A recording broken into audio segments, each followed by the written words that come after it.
মৰমৰ ছাত্ৰ ছাত্ৰী, আজি আমি পঢ়িম ক্লাছ 10 মেথছ চেপ্টাৰ নাম্বাৰ 10 বৃত্ত। তো ষ্টুডেণ্টছ, এইটো ভিডিঅ'ৰ আগতে উদাহৰণ নম্বৰ 1 আৰু 2 পঢ়িছোঁ। আজি আমি তোমালোকক উদাহৰণ নম্বৰ 3টো কৰি দিম। উদাহৰণ নম্বৰ 3ত কি হৈ চাবা, 5 সেন্টিমিটাৰ ব্যাসাৰ্ধৰ এটা বৃত্তৰ 8 সেন্টিমিটাৰ দৈৰ্ঘ্যৰ PQ এডাল জিয়া P আৰু Qত টনা স্পৰ্শকবোৰে এটা বিন্দু T ছেদ কৰে। চিত্ৰ 10.10ত চোৱা। এটি হ'ল চিত্ৰ। এই পি কিউটো হল কি জিয়া, ইয়াৰ দৈৰ্ঘ্য কিমান দি আছে 8 সেন্টিমিটাৰ আৰু ব্যাসাৰ্ধ কিমান দি আছে 5 সেন্টিমিটাৰ। টি পিৰ দৈৰ্ঘ্য নিৰ্ণয় কৰা। আমাৰ কি কৈছে, এই টি পিটোৰ দৈৰ্ঘ্যটো নিৰ্ণয় কৰিব কৈছে। তো চাবা ষ্টুডেণ্ট, আমি তোমালোকক নিৰ্ণয় কৰি দিম চাবা। তো ষ্টুডেণ্ট, আমি এইটো লিখি লৈছোঁ। চেপ্টাৰ নম্বৰ কি আছিল, বৃত্ত, আৰু উদাহৰণ নম্বৰটো কি আছিল 3।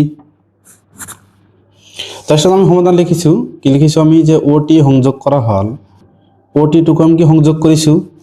তাৰপিছত আমি কি লিখিছোঁ, পি কিউক আৰ বিন্দু ছেদ কৰে। এই পি কিউত কি আমাক আৰ বিন্দু ছেদ কৰে, এইটো কি ছেদ বিন্দু, ইয়াৰ নাম কি থৈছোঁ আমি আৰ। তাৰপিছত কি কৈছে, যে তেতিয়া ত্ৰিভুজ টি পি কিউ এটা সমদ্বিবাহু ত্ৰিভুজ। কি ত্ৰিভুজটো কি আছিল, টি পি কিউ, এই ত্ৰিভুজটো কি আছিল সমদ্বিবাহু ত্ৰিভুজ। তাৰপিছত কি কৈছে চাবা, যে আৰু O' T angle P T Q কোণক সমদ্বিখণ্ডক কৰে। এই কোণটোক পি টি কিউ এই কোণটোক কি কৰে, অ' টি কি সমদ্বিখণ্ডক কৰে, মানে দুটা ভাগত সমানত ভাগ কৰে, মানে দুটা সমান ভাগত ভাগ কৰে। কোন কোণটোক, টি কোণটোক। তাৰপিছত কি কৰি চাবা, যে যিহেতু অ' টি লম্ব পি কিউ আৰু অ' টিয়ে পি কিউক সমদ্বিখণ্ডিত কৰে, এই অ' টিয়ে কি কৰে, পি কিউক সমদ্বিখণ্ডিত কৰে, মানে এই জিয়াডালক কি সমদ্বিখণ্ডিত কৰে, এইটো সমদ্বিখণ্ডিত কৰে। তাৰপিছত এই গোটেইখিনি আমি কিমান জানো 8 সেন্টিমিটাৰ, সমদ্বিখণ্ডিত কৰিলে এইটো কি হ'ব 4 সেন্টিমিটাৰ, আৰু এইটো কি হ'ব 4 সেন্টিমিটাৰ। মানে পি কিউ মানে পি আৰ আৰু আৰ কিউ এইটো সমান হ'ব। এইটো কিমান হ'ব 4 সেন্টিমিটাৰ, এইটো কিমান হ'ব 4 সেন্টিমিটাৰ। তাৰপিছত চাবা, P R is equal to R Q কিমান জানো, এইটো 4 সেন্টিমিটাৰ। তাৰ আগত আমি কি লিখিম, যে P Q is equal to কিমান জানো আমি 8 সেন্টিমিটাৰ। পি কিউ কিমান জানো 8 সেন্টিমিটাৰ, তেনেহ'লে এইটো আৰু এইটো কি হ'ব 4 সেন্টিমিটাৰ। তাৰপিছত চাবা, যে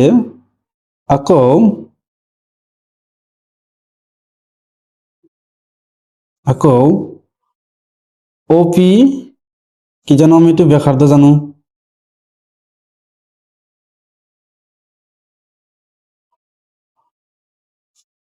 ব্যাসাৰ্ধ আমি কি জানো 5 সেন্টিমিটাৰ।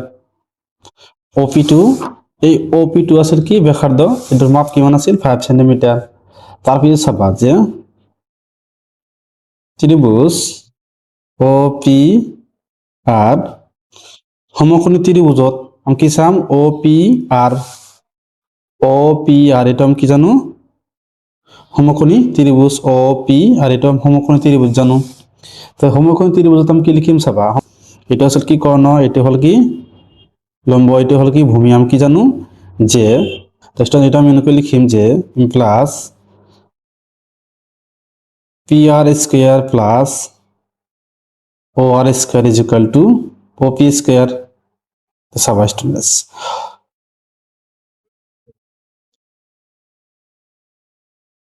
তো স্টুডেন্টস চাবা, এইটোৰ মান আমি কি জানো, OP আমি কিমান জানো 5 সেন্টিমিটাৰ, আৰু PR এইটো আমি কিমান জানো 4 সেন্টিমিটার জানো, কিন্তু OR টো আমি নাজানো, এইটো আমি উলিয়াম চাবা। এইটো আমি কিমান জানো 4 সেন্টিমিটার, লিখি দিবা 4 স্কোয়ার। OR টো আমি নাজানো, এটা স্কোয়ার লিখি দিবা। OP টো আমি কি জানো, এটা জানো 5 সেন্টিমিটার। তো চাবা স্টুডেন্ট, 4 স্কোয়ার করলে কিমান হ'ব 16, এফালে কি আছে প্লাস, সফালে গ'লে কি হ'ব মাইনাস, বাওঁফালে কিমান থাকিব OR square is equal two 5 square করলে 25, 62 সফালে আহিলে কিমান হ'ব মাইনাস, তেনেহ'লে কিমান থাকে 9, 9 আমি কি লিখিব পাৰোঁ 3 স্কোয়ার। তো OR square is equal to কিমান হ'ব 3 স্কোয়ার, স্কোয়ার স্কোয়ার তুলি দিলে কিমান থাকিব OR ইজ ইকুয়াল টু কিমান থাকিব 3, যেহেতু আমাক সেন্টিমিটার দিয়ে আছিল, এটা আমি 3 সেন্টিমিটার লিখিম। তেনেহ'লে OR ইজ ইকুয়াল টু আমি কিমান পাইছোঁ 3 সেন্টিমিটার। OR টো আমি কিমান পাইছোঁ 3 সেন্টিমিটার। তাৰপিছত চাবা আমি কি লিখিম, যে যেহেতু OP লম্ব TP, চাবা TP লম্বটো কি আছিল এই টিপি লম্বটো আমি কি জানো ওপি জানো কারণ স্পর্শক আৰু ব্যাসাৰ্ধৰ মাজত থকা কোণটো আমি কিমান জানো 90 ডিগ্ৰী মানে স্পৰ্শকৰ ওপৰত সদায় ব্যাসাৰ্ধ কি হয় লম্ব হয় এটা আমি লিখিছো তাৰপিছত চাবা আমি angle T P O is equal to কিমান জানো 90 ডিগ্ৰী মানে টি পি ও এই কোণটো আমি কিমান জানো 90 ডিগ্ৰী এই কোণটো আমি কিমান জানো 90 ডিগ্ৰী তাহলে আমি কি লিখছো 90 ডিগ্ৰী তাৰপিছত আমি কি লিখিম চাবা তাৰপিছত চাবা এই কোণটো আৰু এই কোণটো যোগ কৰিলে কিমান হ'ব 90 ডিগ্ৰী কিয় যেহেতু আমি জানি গোটেইখিনি কিমান জানো 90 ডিগ্ৰী তাহলে এইটো আৰু এইটো যোগ কৰিলে কিমান হ'ব 90 ডিগ্ৰী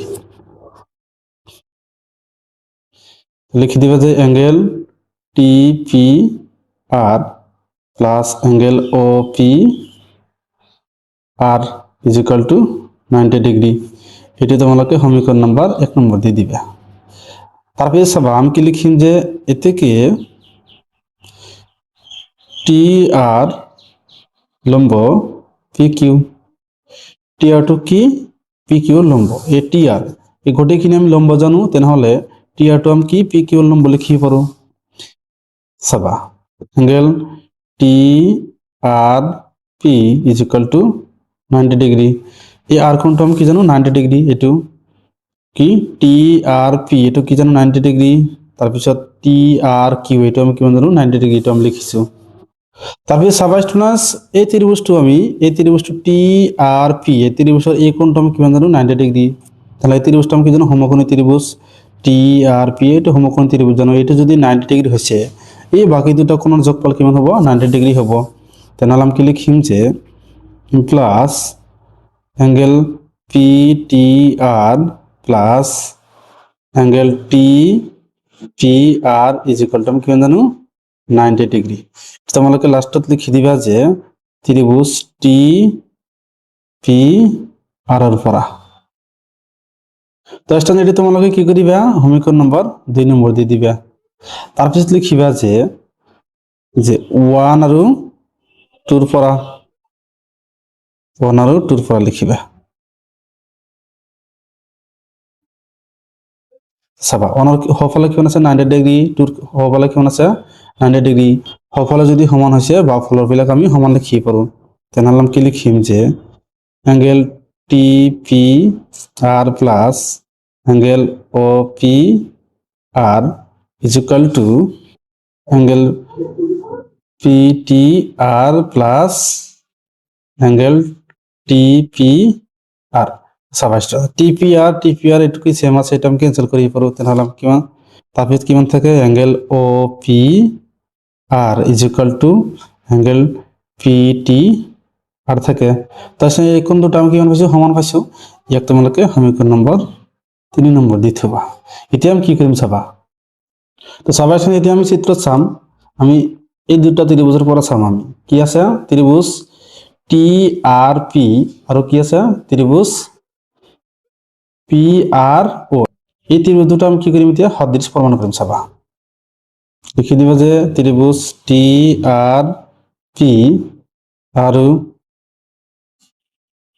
ত্রিভুজ পি আর ও তো চাবা এই ত্রিভুজ দুটোর উপর আমি কি লিখিম যে angle T R P is equal to angle P R O is equal to 90 degree এটা আমি কি লিখিছো যেহেতু ওটি লম্ব পি কিউ চাবা আমি কি লিখিছো ওটি টু কি লম্ব কিহর পি কিউ লম্ব কি লিখিছো টি আর পি মানে এই কোণটো তাৰপিছত আমি কি লিখিছো পি আর ও মানে এই কোণটো আমি কি জানো এই কোণ দুটো আমি কি জানো 90 ডিগ্রি এটো আর এটো কি জানো 90 ডিগ্রি এটো আমি সেই কারণে আমি ইয়াত লিখিছো যে 90 ডিগ্রি তাৰপিছত আমি কি লিখিম যে angle P T R is equal to angle O P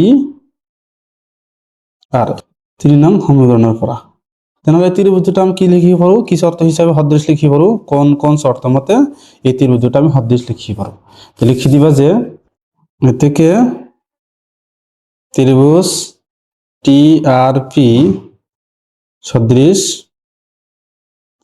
ত্রিভুজ পি আর ও এটা কি শর্ত মতে লিখিছো কোন কোন শর্ত মতে আমি কি লিখিব পাৰো সদৃশ লিখিব পাৰো তাৰপিছত সাবাইষ্টন আমি সদৃশ ত্ৰিভুজেৰ অনুৰূপ বাহুৰ অনুপাত আমি কি সমান লিখি পাৰোঁ তেনেহ'লে আমি কি লিখিম যে এটাকে TP divide by PO is equal to RP divide by RO. তো সবাই আমি কি লিখিছো এই ত্রিভুজ আর এই ত্রিভুজ আমি কি সদৃশ প্রমাণ কৰিছো তেনেহ'লে সদৃশ ত্ৰিভুজৰ অনুৰূপ বাহুৰ অনুপাত আমি সমান লিখি পাৰোঁ টিপি ডিভাইড বাই পিও এইটো বাহুৰ অনুপাত এইটো is equal to RP divide by RO বা ও আর এটা আমি লিখিছো চাবা। এটা আমি কি কৰিম মানবোৰ বহাই দিম চাবা। আমি যেহেতু টিপি নাজানো এটা আমি ওলাব গৈছে এটা আমি সেম ৰাখি দিম টিপি ডিভাইড বাই পিও আমি কিমান জানো 5 সেন্টিমিটার ব্যাসার্ধ ইজ ইকুয়াল টু আরপিএম কিমান জানো আরপিএম জানো 4 ডিভাইড বাই আরও আমি কিমান জানো যেটা আমি ওলাইছো কিমান জানো এইটো আরও 3 সাবস্টেট এইটো তলত ঠাই নাই সেইকাৰণে আমি ইয়াত লিখিছো কি লিখিবা টিপি তাৰপিছত ভাগ হিচাপত আছে আমি বজ্ৰগণ পদ্ধতি কৰি দিম কিমান হ'ব এইটো আৰু এইটো পূৰণ হ'ব কিমান হ'ব 5 4 যা 20 ডিভাইড বাই তলত কিমান আছে 3 টিপি ইজ ইকুয়াল টু কিমান পাইছো 20 ডিভাইড বাই 3 এটা আমাক সেন্টিমিটার দি আছে সেইকাৰণে আমি এইটো সেন্টিমিটাৰ লিখি দিম। তাৰপিছত টিপিটো আমাক ওলাব কৈছিল এটা আমি কিমান পাইছো 20 ডিভাইড বাই 3 এটো হ'ব কি আমাৰ এনসাৰ। তো স্টুডেন্টস ইয়ালৈকে কৰিবলগীয়া আছিল স্টুডেন্ট যদি ভিডিওটো ভাল লাগে চ্যানেলটো সাবস্ক্ৰাইব কৰি দিবা আৰু তোমাৰ মতামত জনাবা। Thank you students.